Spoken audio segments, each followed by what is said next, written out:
পুঁজিবাজারের নিয়ন্ত্রক সংস্থা বিএসইসিতে চলমান অস্থিরতা বিষয়ে সংস্থাটির চেয়ারম্যানের সঙ্গে বৈঠক করেন ডিএসই, সিএসই, ডিবিএ, সিডিবিএল সহ 7টি সংস্থার প্রতিনিধি দল। বৈঠক শেষে আগারগাঁওয়ে বিএসইসি ভবনে চলছে ব্রিফিং। আমরা এখন সরাসরি সেখানে যুক্ত হচ্ছি।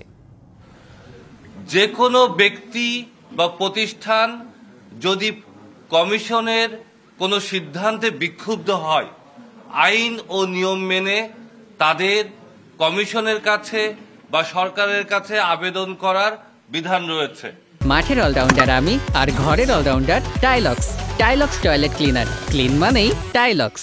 এমনকি ওনারা চাইলে আইনের আশ্রয়ও নিতে পারেন, কিন্তু কোনো ক্ষেত্রেই এই একটি রেগুলেটরি প্রতিষ্ঠানে যে ধরনের বিশৃঙ্খলার মাধ্যমে দাবি দেওয়া আদায়ের প্রচেষ্টা নেওয়া হয়েছিল সেটি কোনোভাবেই কাম্য নয়।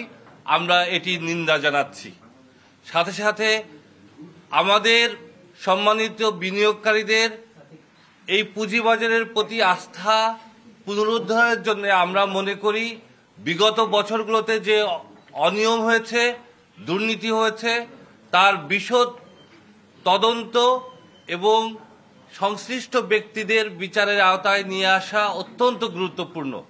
চলমান যে তদন্ত কার্যক্রম, তার সাথে বাজার সংশ্লিষ্ট আমরা সবাই একাত্মতা ঘোষণা করছি।